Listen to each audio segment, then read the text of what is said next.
take our case for reform to voters of every background, in every party or narrow party at all. And with your help, we're going to Washington to shake things up.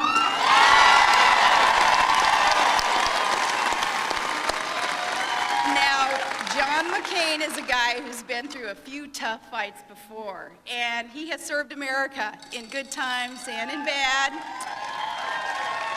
He knows what it takes to overcome great challenges, and he's the only man in this race who's got what it takes to lead our country.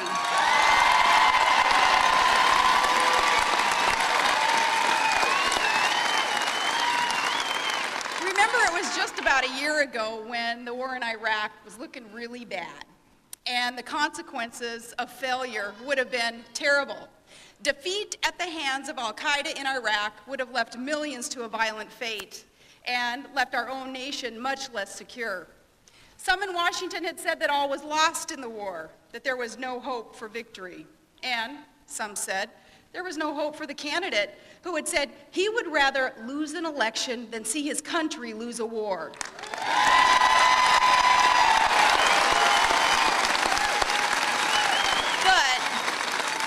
The pollsters and the pundits, they forgot one thing when they wrote him off. They forgot the caliber of the man himself, the determination, the resolve, and the sheer guts of Senator John McCain.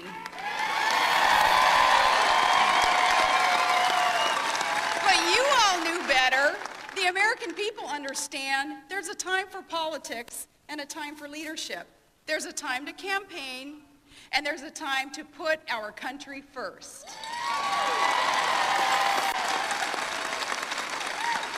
He's a man who wore the uniform of his country for 22 years. And John McCain refused to break faith with the troops who have now brought victory within sight.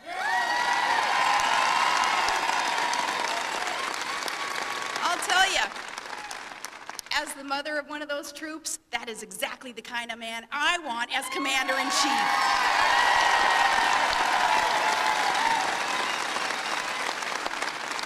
Now, for his part, our opponent, he still can't acknowledge the coming victory in Iraq. And he couldn't just yesterday, even in an interview. He said he's for change, but in Iraq, change happened. And that's a great thing for America, Senator. So here is how I look at the choice that we face in this election. In politics, there are some candidates who use change to promote their careers, and then there are those, like John McCain, who use their careers to promote change.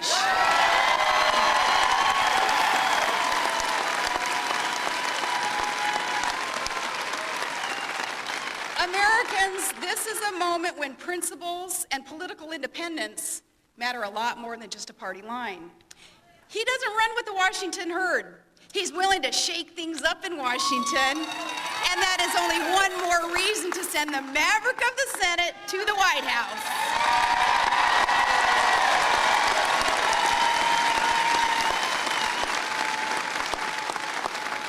Senator McCain has called the two of us a team of mavericks, and he knows that we've done some shaking up there in Alaska. As mayor, I shook up the old system and took on the good old boys. I reminded people that government is not always the answer. In fact, too often, government is often the problem.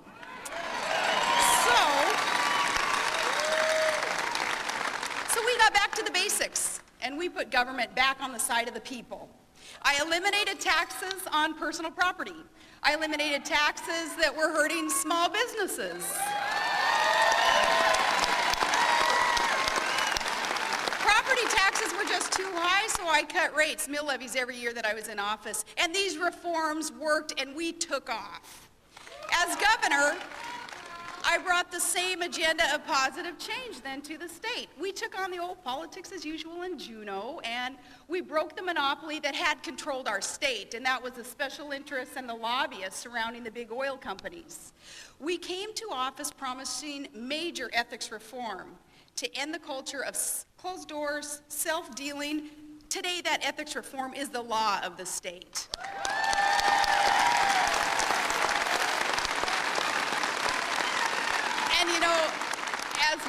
And as governor, I tried to lead by example. So as mayor, I took a voluntary pay cut, which didn't really thrill my husband. And then as governor, I cut the personal chef position from the budget, which didn't really thrill my kids. And then I put our government's state checkbook, I put it online for all the world to see. You're gonna see every penny that we spend up there. So, doing that though, of course, it didn't thrill all the bureaucrats, but okay. And then the luxury jet, it came with the office, but I put it on eBay. So, I came to office promising to control spending by request if possible, but by veto if necessary. Today, our state budget is under control. We have a surplus. I had put the veto pen to nearly $500 million in wasteful spending.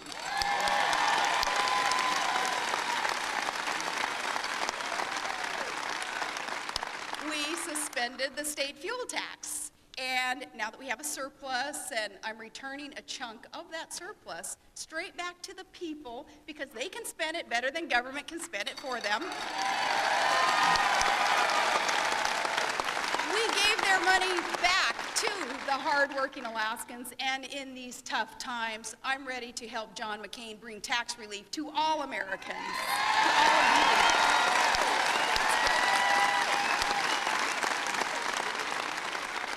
I championed earmark reform. You're going to hear about this from the senator. To stop Congress from wasting public money on things that don't serve the public interest. I told Congress, thanks but no thanks for that bridge to nowhere. If our state wanted to build a bridge, we would build it ourselves.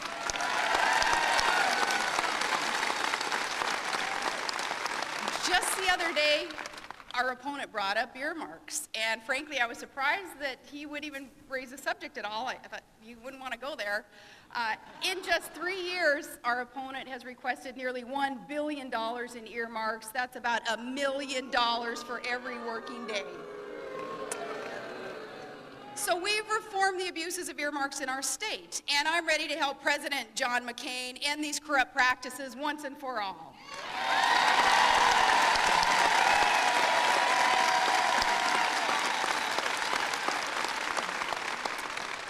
Competition. As governor, I got agreements to build a nearly $40 billion natural gas pipeline that will help free America from foreign suppliers that do not have our interests at heart.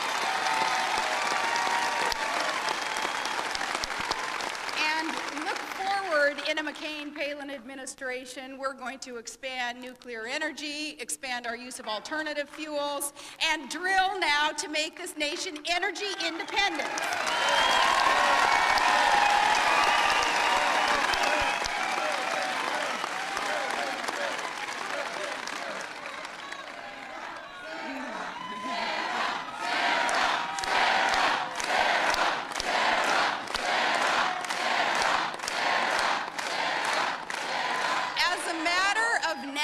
Security and for our prosperity, we need American energy resources brought to you by American ingenuity and produced by American workers.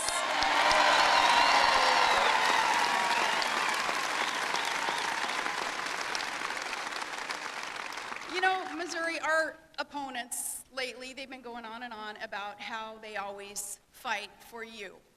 But since my running mate, he's not going to say this on his behalf, let me say it for him. There is only one man in this election who has ever really fought for you.